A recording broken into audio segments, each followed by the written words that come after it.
Thank you very much for the invitation to speak to you today. I am very flattered. And as I was introduced, I am a librarian at Purdue University, and I'm going to talk on building collections. How do I advance the slide? Just press, okay. Okay. I have 2 points, major points to make. A couple of them, both of them were brought up by Chip, but I'm going to concentrate on these 2 things. One is patron preferences, and the other is electronic books. And I'll go on to describe these in detail. Before I start, I'm going to back up and talk about someone who was a futurist. Thank you. Can you hear me now?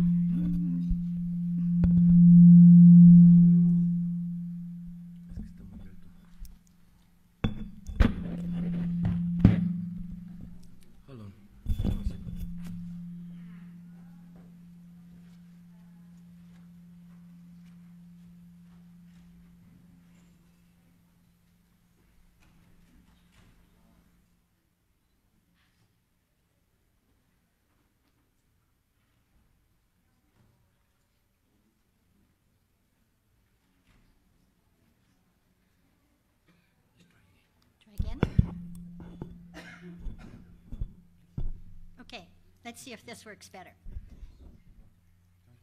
Come closer, come closer. Does this work? Yes? Okay, now the translators can hear me. Thank you. I'm going to talk on 2 points. One is patron preferences, and the second one is electronic books. But before I start, I want to back up to 66 years ago and talk about a futurist who gave us a prediction then. This is from Vannevar Bush.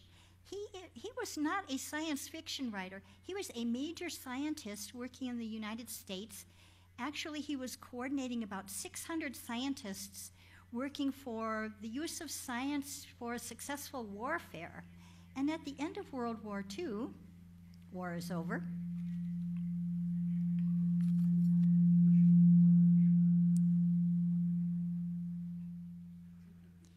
He recommended that scientists turn their efforts and energies to building a complex machine that would help us with memory. And I'm going to read to you a quote from him. So he was very much interested in preserving knowledge, and he's such a futurist. I think what he had to say to us was very important today. Consider a future device for individual use, which is sort of a mechanized private file and library. It needs the name, and to coin one at random, Memex.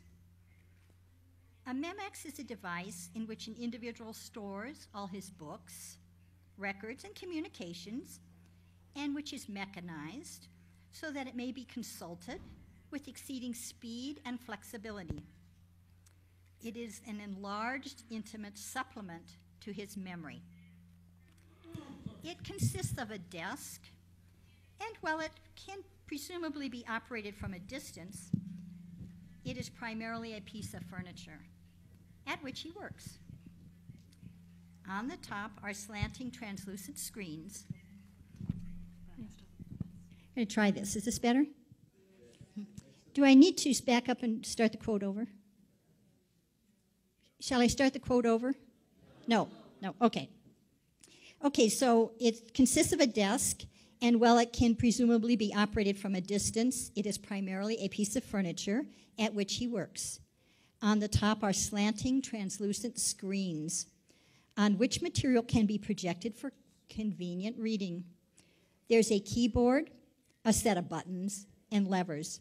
Otherwise, it looks like a normal desk. Wasn't this a fantastic prediction for someone to make 66 years ago?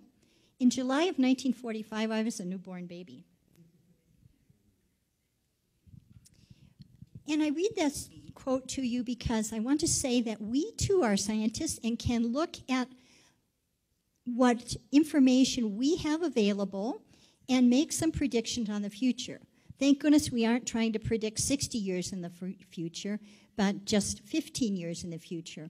So I'm going to show you a couple of reports that give us a little bit of information about what's happening today that we can use to build upon to make our projection, just as Vannevar Bush used information he had available to make his prediction.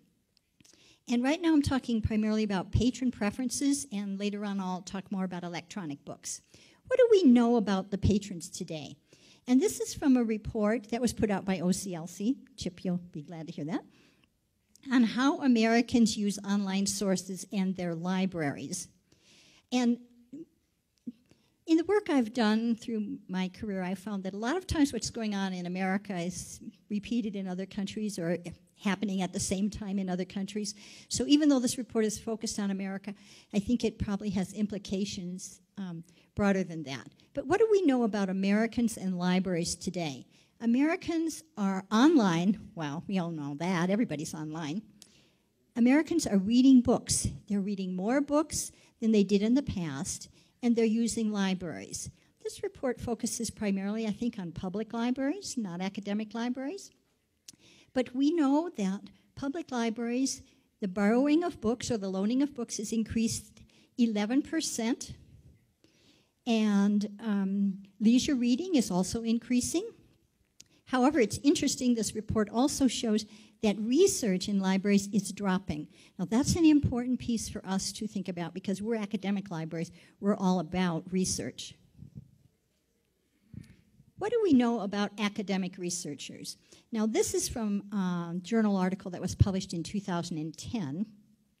It has the title, The National Study of Information Seeking Behavior of Academic Researchers in the United States. What do we know from this report about academic researchers? They're spending about 11 hours a week reading. They're reading primarily journals. They read journal articles every day. And they're reading books weekly or monthly. This talk, I'm going to talk primarily about books. So it's kind of important here to realize that academics are reading, but they're concentrating their reading on the journal literature.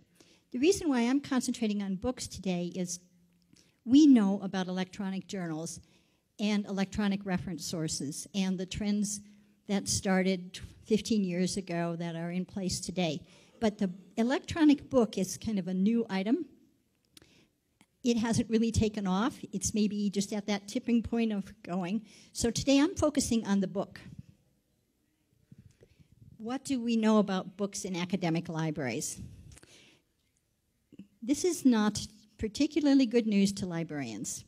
And we've known this for a long time. For about 40 years we've known this was true. We just haven't had a good solution to it. Most books in academic libraries are shelf sitters. What do I mean by that? We, the librarian, buy the book, we put it on the shelf, and it sits there, collecting dust without any use. The author of this article, he was writing in 1969, applied the 80-20 rule. The 80-20 rule is not unique to libraries. It's a common rule. But in this instance, it means that 20% of the books fulfill 80% of the need. In other words, 20% of our books are circulating well, but what about those other 80%? How can we improve collection development so we don't have so many shelf sitters? Circulation studies also indicate similar problems in academic libraries. The first part of this slide relates to a recent Library Journal article, 2011, which said that between 1991 and 2008, the use of books in academic libraries dropped 26%. That was an average drop across the U.S. In some libraries, it was higher, 78% drop at Massachusetts, and 35% drop at California, San Diego. So some libraries, especially those with a more science orientation, are seeing a larger drop in the use of books. What about at Purdue? This is from internal statistics that I have access to at Purdue, and I am at the Humanities, Social Science, and Education Library. Between 1995 and 2008, that matches the time span of the Massachusetts and California, San Diego drop, we have seen a 49% drop in the circulation of books in our library. And the Humanities, Social Science, and Education Library is, of course, the liberal arts library at Purdue. We have science libraries at Purdue. When we look at the use of books overall at Purdue University, we see a drop of 62%. What can we do so that we are purchasing the books that patrons want? And one of the things that I want to share with you today is this thought that recently we have some tools that we can really use to help solve this problem. One of them is, I don't know why the picture's covering up part of this. We can look at interlibrary loan uses. What books are patrons asking for on interlibrary loan? And we know that the books that patrons ask for on interlibrary loan are used more. If we purchase those books, they are used more than the average book. We've known this for 40 years or 30 years. A study that was done in 1980 showed this. But we didn't have any good mechanism to make use of this data until late 1990s, about 1999. Two things happened that really made librarians able to turn their attention to this question and start utilizing the solution. One of them was the ARL Interlibrary Loan Cost Study. And they figured out that it costs about $30 US dollars to loan a book or borrow a book. About $18.35 of that cost is borne by the borrowing library, and about $9.48 is borne by the lending library. So almost $30 total cost to get a book from another library to a patron. At that same time, late 1990s, Amazon came on the scene. Amazon.com offered libraries discounted prices on books. They had a huge stock of books, and they promised rapid delivery. It's that third thing, that rapid delivery, that we really wanted. We could get discounted books elsewhere, and we had huge stocks of books to draw on also. But rapid delivery. As a matter of fact, Amazon could get the book to our library faster than we could get it from another library. So the idea came through, well, let's buy, don't borrow. Just buy the book, don't borrow it. And that's what we started to do at Purdue University. So about 10 years ago, 11 years ago, we started buying books. About 2 years ago, we realized that we had 10 years worth of data. We had done a preliminary study after 2 years and continued our program. We called our program Books on Demand. And we realized that we had been collecting statistics for 10 years, and we knew right from the beginning we wanted to collect good statistics. So as my colleague told me, we have the best data in the country. Let's write an article. We had purchased 9,572 books based on patron requests. In other words, the patron just turned in an interlibrary loan request. They didn't ask us to buy the book. They just said, this is the book I want. And instead of borrowing that book, we bought it. We spent $350,000 buying those books at an average cost of $38 per book. Now remember, it costs $30 to borrow the book. It costs us about $20, the borrower side of that cost. So if that book was used twice, we had already more than paid for that book in terms of what it would cost us to borrow it twice. We were spending about 5 to 8% of our book budget, or our monograph budget per year. And at the bottom of this slide, I have the citation. I'm going to talk about this article later and how you can get a hold of this article if you want to read it. What did we find out about our users in our study? Well, the primary people who are asking for books on interlibrary loan, and we're buying those books, are graduate students. 60% of the books we bought were requested by graduate students. That's kind of interesting because I think graduate students have kind of an internal network of talking to each other about what they've read and sharing that information. About 30% of the books were requested by faculty, and about 8% from undergrads. So that leaves that little 2%. That's the staff. What else do we know about the people who were asking for books on interlibrary loan that we bought? 84% of the books that we bought were for liberal arts people. In other words, they identified themselves as belonging to one of the liberal arts departments. And 16% were from the sci-tech engineering side of Purdue. Now, that's interesting because Purdue is a science, technology, engineering university, with liberal arts being the much smaller side of the house. So this is very interesting that the books that people are reading on the Purdue campus, the people who are reading books on the Purdue campus are our liberal arts people. Who are our major users by department? The English department, the history department, foreign languages, political science, philosophy, and management. These were the 6 big department users. Now, we wanted to know how well these books circulated after we bought them. So we did a major study comparing the circulation of our books on demand books and the regular books called the control books in the right-hand column here.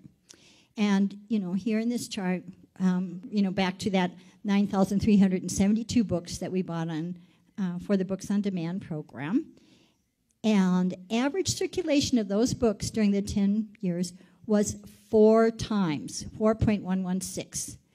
And the average circulation of a regular book, one purchased by a librarian, selected by a librarian, was 2.4 times.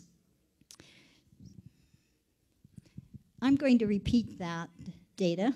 Again, I apologize, this slide is not quite right, because that's so important. If we put 2 books on this shelf, they are on the same topic, and they're sitting on the same shelf, right next to each other. One was bought based upon an interlibrary loan request, and one was bought based upon a librarian selection. The book recommended or bought based on interlibrary loan requests circulated 4 times, whereas the regular book circulated only 2.2 times. And this major circulation study is also cited on this slide, and I'll tell you about that in just a minute. Ah, there it is. We realized that we had enough data to write 4 articles, and if we had 4 articles, we figured that we could write a special issue. So we did. We suggested to the editor of collection management that we edit a special issue on patron-driven acquisition. That's generally what it's called in the United States, patron-driven acquisition, buying books that patrons are asking for. There are 4 articles in this special issue from Purdue, and there are 9 other articles. So we did a call for articles and selected 9 other articles. And much of the research that the other writers in this issue found parallel the conclusions that we found. And this was put out as a book, so it's available as a special issue, which is pictured here, and it's also available in a monograph format. And it came out in 2010 as a monograph. 2011. Let's go back and talk about electronic books now. I want to go back to that Vannevar Bush Memex machine, store, retrieve, and display books. This machine that he was talking about, where you can have a translucent screen on the top of your desk. And it's going to have a keyboard, and it's going to have a set of buttons. It sounds to me like a computer. I don't think that Vannevar Bush exactly had a computer in mind, but he's certainly describing that for us today. And he said that it would store books. Let's talk about the electronic book and the advantages and disadvantages. Now, in the electronic world, the digitized world, journals, every researcher wants their journal articles on their desktop. They want to be able to search and find and download journal articles. We all know that. And they want reference books, and our students want this too. But the book has been much slower in taking off. Electronic books have been around for over 10 years, but they really haven't taken off until the last few years. But we do know there are some advantages of ebooks, and there's some disadvantages. So let's look at some of those advantages. Ebooks are searchable. That's the primary thing everyone says when you do a user survey, what do you like about electronic books? I like that I can search the book and zero in on exactly what I'm looking for. They love the anywhere, anytime. You know, as long as you have internet connection or you have your computer with you, you can get to your book. Libraries like it because you can have multiple users reading the same book at the same time. That solves a big library problem. They're very fast. There's no waiting for them. They're online. They're interactive. You can highlight. You can take notes. They're environmentally correct. We were talking yesterday about green buildings. Well, these are green books. They take up no shelf space. What about disadvantages? If there's so many advantages, the electronic book would have taken off a lot sooner. What are the disadvantages? Well, they're difficult to read. We needed some kind of a reading device to make electronic books more user-friendly, and we now have that. The iPad, the Nook, the Kindle. Once those products came on the market, the e-book really began taking off. Another disadvantage of ebooks is they are expensive, especially scholarly books, sometimes 1.5 times as much money as the printed book. And I like to prefer buying paperback books because we don't get a lot of use of our books, and that makes electronic books extremely more expensive. Not all the titles are available. I read recently that for scholarly books, only about 20% of the scholarly books are coming out in e-format at the same time they're coming out in print format. So not all titles are available. Sometimes there are technical problems, broken links. One of the big problems is lack of standards. Every publisher is doing their own thing, or every conglomerate is doing their own thing. There's not one way of doing it. And then here's one of the big ones. Most people, some people, just plain and simply prefer the printed book. They just want the physical book. What do we know about research that's been done on ebooks?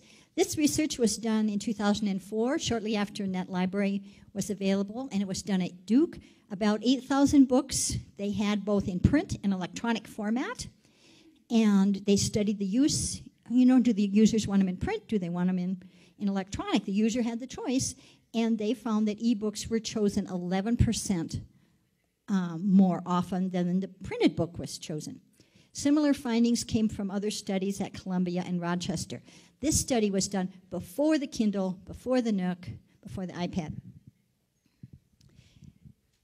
Now that we do have those devices, of course, the new idea is let's start buying electronic books. Let's start moving into electronic books much more aggressively than we have in the past. That's what we're doing at Purdue. We are using EBL books. This is a pilot project to see how well electronic books go over at Purdue.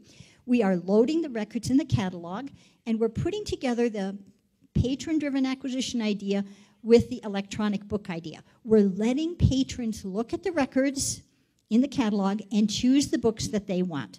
And we are renting the book for them. After we hit the 4th rental, or when we hit the 4th rental, we buy that book.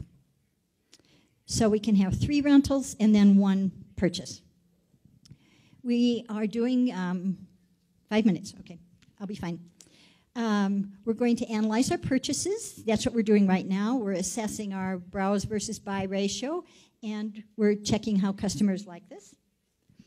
And here's what we found so far. 6 months into the project, we have loaded 14,000 books into the catalog. We have spent $11,000 on these books so far. $7,877 of that $11,000 was for those single-use borrowing of the book. So every time we borrow a book, it costs an average of $9. So far, we have spent about $3,359 on buying books. That's the 4th rental or the 4th borrow. We buy it. And we've only bought 47 books. I was thinking it would be much higher than that. The average cost of these books is $71. And what kind of books are we borrowing? Liberal arts, repeating what we found in our interlibrary loan study. the liberal arts. 90% of the books that people are borrowing are in the liberal arts. Now, here's a prediction. This is not my prediction. This was done by David Lewis, and this was done about 5 or 6 years ago. In 2005, libraries are spending about 5% of their budget on electronic books. He predicted that this would increase at about 10 to 15% every year. So that if we look at this chart and see it 2011, actually I think his predictions are a little bit low. I think that this curve is going up much higher right now, and we are going to be spending more money, that we currently are spending more money than this chart even shows. But I do think his prediction is right, that we are going to be buying more electronic books than printed books. And so that's my prediction. There are two things we want to do. We want to use patron preferences, their patron recommendations. We want to harness that information into our collection development, and we want to aggressively buy electronic books. And I think this is questions, but we're holding questions for later.